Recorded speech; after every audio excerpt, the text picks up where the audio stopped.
Good morning, South. Please stand for the Pledge of Allegiance with members of the Southern Belle. I pledge allegiance to the flag of the United States of America and to the republic for which it stands, one nation, under God, indivisible, with liberty and justice for all.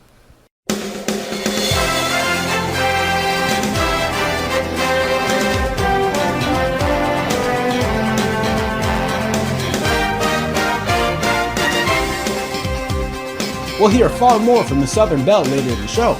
Good morning once again, and welcome to the Falcon Report for this Thursday, the 28th of January, 2021, a day B2. I'm Aiden Andres. Athletes are already thrilled that certain winter sports are in full swing, and might soon have even more good news coming their way. The state announced last week that sports deemed higher risk might be able to receive approval to begin as well. But what's the current situation here in Nassau County, and in Valley Stream in particular? We'll ask none other than Kibwe Bazdeo to tell us if higher impact sports will return. Kibwe? Some very good news for athletes across town, as Nassau County and the Valley Stream Central High School District are planning to move forward with the integration of sports, reintroducing higher impact activities. The policy gained more traction over the past few months to allow high school athletics across New York State, and was recently approved by Governor Andrew Cuomo. However, the fate of higher impact sports falls upon local school districts, meaning all Valley Stream high schools must seek approval at the district administrative level. As of January 25, 2021, the district has announced its full cooperation with the Nassau County Department of Health and Section 8 Athletics to move forward with the start date as early as February 1st. Athletic departments from across the district have been preparing for this possible start date, and especially coaches who have contacted their players and staff ready for the season ahead. The boys and I are preparing, getting ready for the season. We're going to start preparing for football, doing some clinics outside on February 1st, and hopefully the season will get started on March 1st. Just yesterday, Nassau County released guidelines for the coming months of athletic competition, stating that all high-risk winter sports will start on Monday, February 1st. These include JV and varsity basketball, wrestling, and competitive cheerleading. Beginning Monday, signups for all fall sports will open on Family ID. More is to be announced as we all navigate this careful process. But for now, this news is surely the one we've been waiting to hear since the start of the pandemic. For the Falcon Report, I'm Kibwe Bazdeo. We'll hear more from Kibwe regarding district fencing later in the show. It may not seem like 5 months, but next week opens up semester 2 already. With the new semester will come a few changes. Among the most obvious of changes, schedules.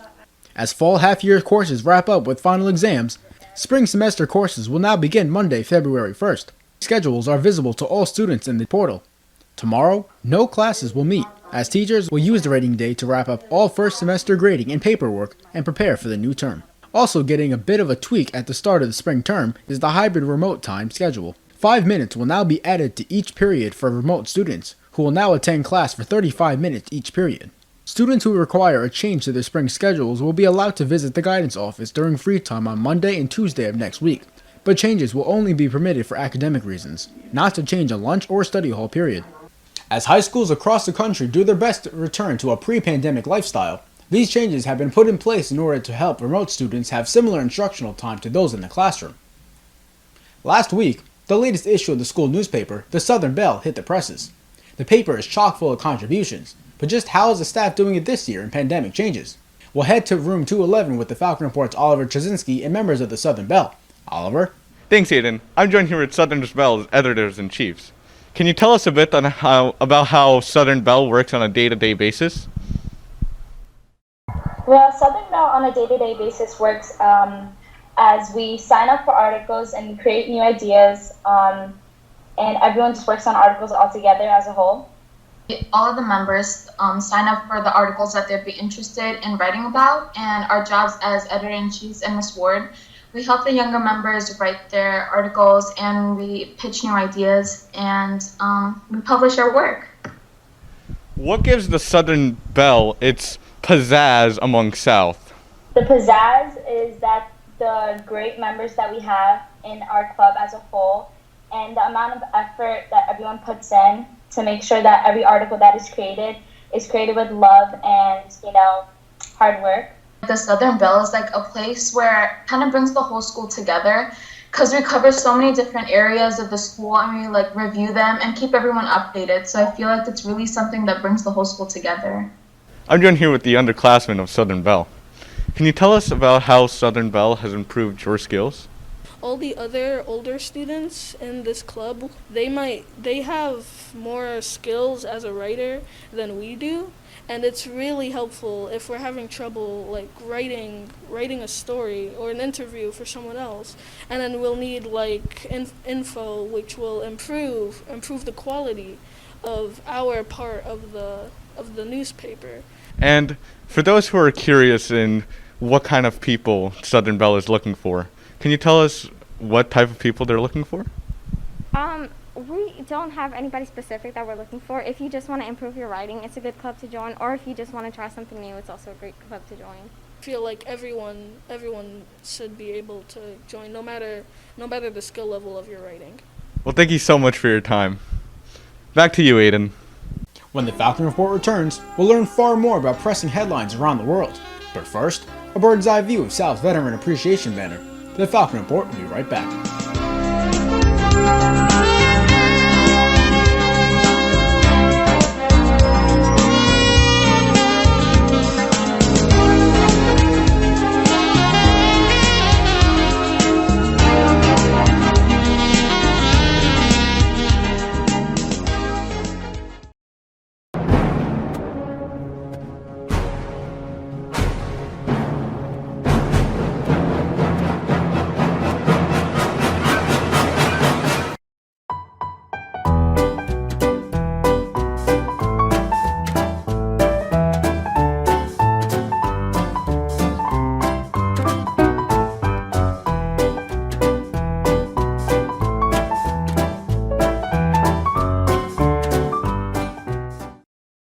Breaking news comes in many different languages.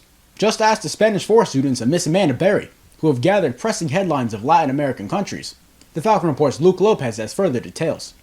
Diving into the world of pop culture this week, students in Miss Amanda Berry's Spanish 4A class were tasked with exhibiting their current event projects to the class. Starting with exploring numerous Spanish current event articles on the web, students picked out captivating articles that discussed the matters on celebrities, icons, and activists ranging from Diego Maradona to Shakira.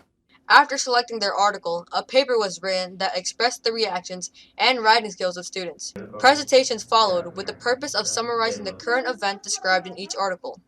However, a twist at the end involved students engaging in conversation with one another, exemplifying the students' ability to present and communicate in Spanish. ¿Por qué a Berta Cáceres no le gustaba la presa del río?